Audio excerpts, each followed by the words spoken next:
Anda masih bersama kami di Breaking News TV One, pemirsa, mengenai serangan Rusia terhadap Ukraina yang sudah mulai dilancarkan oleh Presiden Rusia Vladimir Putin. Kita juga masih bersama dengan Mas Ari Afriansyah selaku pakar hukum internasional. Mas Ari, kita juga masih ingin tahu lagi begitu ya, secara lebih mendetail lagi begitu bagi masyarakat yang awam melihat serangan ini. Apa kemudian, ini serangan sudah terlanjur dilakukan oleh Rusia. Apa kemudian yang bisa dilakukan agar serangan ini berhenti, pertikaian juga sudah menjadi selesai begitu? Titik baliknya apa begitu? Ya, saat ini yang sedang terjadi adalah serangan terbatas ya oleh Rusia terhadap wilayah Ukraina.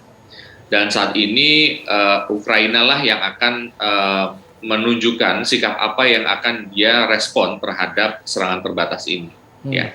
Nah, sekali lagi yang saya sampaikan tadi, kalau Ukraina sempat mengatakan bahwa dia akan mempertahankan dirinya sendiri. Ya, tentu kita tahu bahwa dari sisi kapasitas, ya, tentu Ukraina masih di bawah dari Rusia. Nah, pada titik apa nanti, ya, kira-kira Ukraina ini akan menyerah, tanda kutip begitu ya, terhadap permintaan Rusia, atau dia malah meminta bantuan dari ya negara mitra di luar Ukraina untuk membantunya melawan Rusia, begitu. Okay. Kalau misalnya Ukraina katakanlah gitu ya memenuhi permintaan Rusia untuk tidak menjadi anggota NATO, ya saya rasa Rusia juga akan menghentikan serangannya karena memang itu yang diminta, begitu. Jadi permintaan utamanya adalah permintaan Rusia adalah agar Ukraina tidak bergabung dengan NATO. Betul, betul. Jika kemudian Ukraina tetap memutuskan untuk bergabung dengan NATO, apakah ada pihak-pihak lain yang diuntungkan di sini? Dia tentu yang diuntungkan dalam arti dalam konteks lain ya, dalam konteks konflik bersenjata. Dalam hal ini ketika Ukraina nanti ya ketika dia memutuskan untuk meminta bantuan dari negara anggota yang disebut dengan kelompok NATO tadi ya, Amerika Serikat dan beberapa negara Eropa Barat gitu ya, maka tentu keuntungan yang diperoleh oleh Ukraina yaitu mendapatkan kekuatan untuk melawan Rusia, begitu. Tuh, cuma yang terjadi adalah tentu pasti akan banyak kerusakan dan juga medan peperangan di di Ukraina yang mungkin yang seperti yang kita lihat sekarang nih Maidan Square ini, ya. Ini saya nggak tahu kalau misalnya terjadi full scale war ya. Ini sayang sekali kalau ini harus hancur begitu. Begitu. Iya. Karena kalau kita melihat ada potensi kerusakan yang begitu besar jika kemudian terjadi full scale war tadi yang Anda katakan, kita Indonesia tentu punya masyarakat yang ada berada di sana. Tentu kita punya hak untuk meminta Rusia atau Ukraina dan Rusia dalam hal ini, dua negara yang bertikai, untuk benar-benar menjamin keselamatan warga negara Indonesia yang berada di sana. Iya, jadi begini Mas, dalam konteks hukum perang internasional, ya, para pihak, ya ini belligerent dalam hal ini Rusia dan Ukraina, ya dalam terjadi peperangan, mereka terikat dalam hukum perang tersebut, yaitu ada prinsip yaitu pemisahan atau pembedaan, distinction, ya. Jadi mereka memang harus melakukan peperangan terhadap kombatan saja, gitu ya. Negara-negara atau warga negara yang memang tidak terlibat, misalnya dalam inilah warga negara Indonesia, itu tidak boleh menjadi target militernya. Ya, apalagi sekarang teknologi peperangan sudah sangat canggih, ya, sudah bisa membedakan dan mentargetkan target-target militer yang secara akurat, begitu. Nah, kewajiban untuk melindungi warga negara, katakanlah Indonesia yang ada di Ukraina, ya, utamanya adalah pertama tanggung jawab negara penerima, yaitu adalah negara Ukraina, ya. Jadi dia harus memastikan bahwa para diplomat, kemudian warga negara asing, ya, itu supaya mendapatkan perlindungan, begitu. Kedua, negara pengirim, yaitu negara Indonesia, kan juga punya perwakilannya juga di Kiev, begitu ya.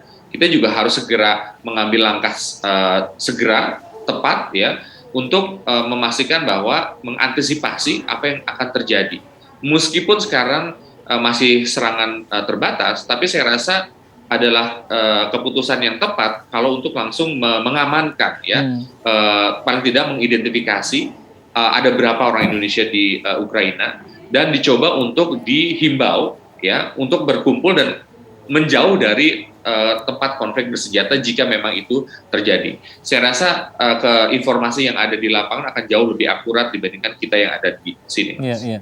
Kalau Anda sebut mengamankan, apakah ini artinya memulangkan mereka ke Indonesia atau mencarikan satu tempat atau safe house atau safe place begitu untuk mereka agar tidak menjadi korban? Iya, ya saya rasa dua pilihan itu tetap ada ya. Seperti yang dilakukan negara lain juga kan menghimbau agar warga negaranya untuk keluar dari Ukraina. Nah, kalau misalnya kita bisa menghimbau, kita himbau. Kalau kita bisa mengevakuasi, kita evakuasi. Ya, kita kalau misalnya tidak punya dana yang cukup gitu ya, kita langsung evakuasi ke perwakilan yang terdekat begitu ya, di Eropa Timur sana begitu Mas. Oke. Kalau misalkan serangan militer ini ternyata menimbulkan korban jiwa dari warga negara lain, katakanlah Indonesia, amit-amit begitu ya, apa implikasinya terhadap hubungan diplomatis dan sebagainya? Ya tentu kita akan melihat dulu ya kenapa warga negara kita sampai menjadi korban begitu. Seperti yang saya sampaikan tadi, baik negara penerima maupun negara pengirim mempunyai kewajiban untuk segera melakukan langkah-langkah mengamankan warga negara Indonesia. Kalau misalnya warga negara kita menjadi korban dan kita sudah berusaha untuk mengamankan ke tempat yang aman, tapi ternyata tempat aman tersebut malah menjadi sasaran militer. Nah itu kita bisa memintakan pertanggungjawaban dari negara yang melakukan tindakan tersebut, baik Rusia maupun Ukraina. Oke, berdasarkan tadi Anda katakan di dunia ini ada hukum perang begitu ya? Betul. Nah, berdasarkan hukum perang ini, apakah memang diatur di situ mengenai wilayah-wilayah yang menjadi objek serangan atau seperti apa sebenarnya? Ya, jadi kalau dalam hukum perang ya yang terdapat di Konvensi Jenewa tahun 46 dikatakan bahwa yang namanya peperangan itu harus humanis ya. Jadi tidak boleh asal serang, asal tembak ya. Makanya dia harus punya yang disebut dengan kepentingan militer ya, military necessity. Jadi memang dia harus melakukan tindakan yang memang itu diperlukan oleh tujuan militer tersebut. Kedua, dia harus membedakan ya distinction antara kombatan dan non kombatan. Ya, jadi dia harus menyerang yang memang sudah menjadi military target. Tidak boleh target-target yang misalnya pelayanan umum, kemudian rumah sakit, ya, terus kemudian kalau memang nanti palang merah masuk, ya palang merah internasional masuk, dia juga menjadi bagian yang harusnya tidak boleh diserang, begitu. Jadi memang ada entitas-entitas tertentu, objek-objek tertentu yang tidak boleh menjadi military target. Oke, kalau kita lihat di layar kaca ini adalah salah satu lokasi yang menjadi target serangan serangan mortir begitu. Ini menghantam pembangkit listrik di Luhansk. Dan menurut keterangan Kementerian Dalam Negeri Ukraina, trafo pembangkit listriknya ini yang rusak terkena serangan mortir secara sporadis dari wilayah separatis pro-Rusia. Apakah memang lokasi-lokasi pembangkit listrik seperti ini juga diatur juga dalam hukum perang tadi menjadi target yang menjadi diperbolehkan begitu dalam tanda kutip ya, jadi objek serangan?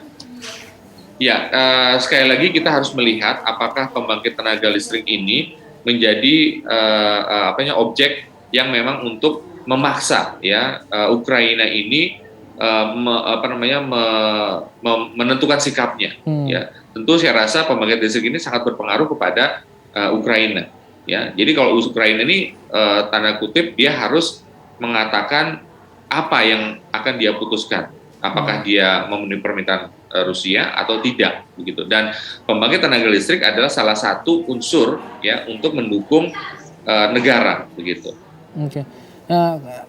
Balik lagi ke hukum perang tadi, jika kemudian sudah ada serangan, apakah juga diatur mengenai negara yang diserang tadi boleh untuk menyerang balik? Dalam hal ini Ukraina, apa yang harus mereka lakukan ketika sudah mendapat serangan militer seperti ini? Saya rasa, sorry Mas, bisa diulangi lagi, tadi sempat putus? Ya, jika mengacu pada hukum perang tadi Anda sebutkan, jika Ya, kemudian sebuah negara sudah diserang, apakah negara yang diserang tadi diperbolehkan untuk menyerang balik atau memang ada hukum lain yang oke. menyatakan sebaliknya? Ya, Apa yang harus dilakukan Ukraina ya, dalam hal ini karena sudah diserang oleh Rusia? ya.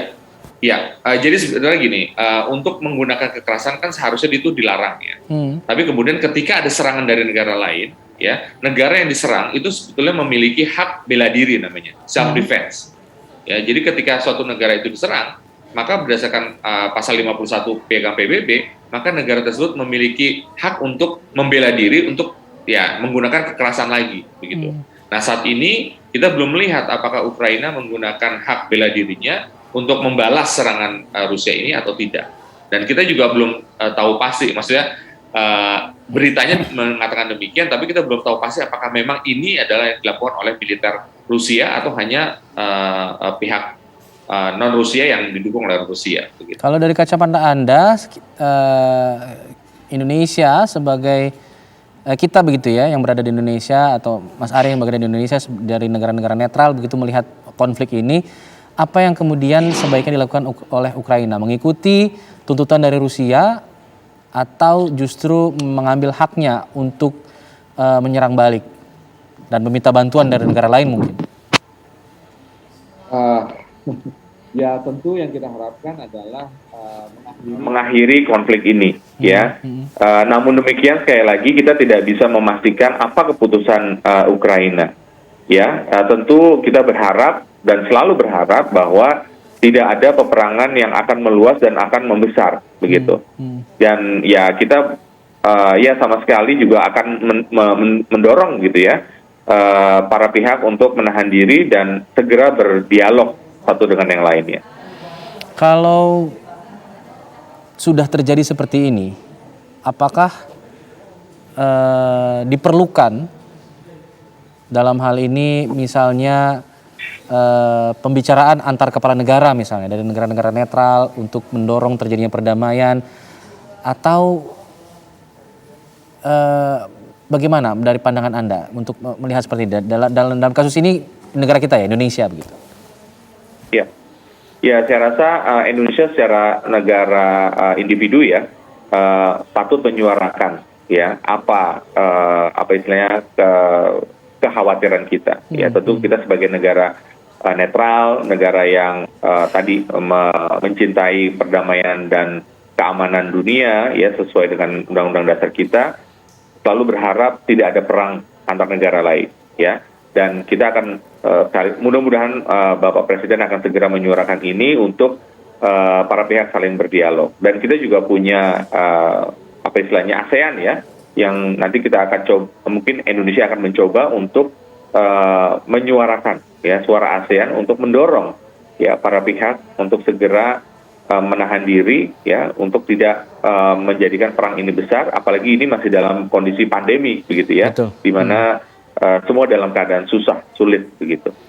Ya, tentunya itu yang kita harapkan tidak akan terjadi peperangan lebih besar lagi dari apa yang terjadi pada saat ini dan juga kita harapkan ada respon positif dari pemerintah kita yang juga bisa menjamin keselamatan warga negara yang berada di Ukraina maupun di Rusia dan kita harapkan ada respon feedback yang baik juga dari kedua negara mengenai konflik ini. Terima kasih Mas Ari Afriansyah sudah bergabung bersama kami menjelaskan mengenai latar belakang dari konflik Rusia Ukraina ini. Selamat siang Mas Ari. Baik, selamat siang. Terima kasih. Mirsa, Breaking News TV masih akan kembali untuk memperbarui informasi mengenai apa yang terjadi di Ukraina pasca serangan operasi militer yang dilakukan oleh Rusia ke negara tersebut. Sesaat lagi tetaplah bersama kami.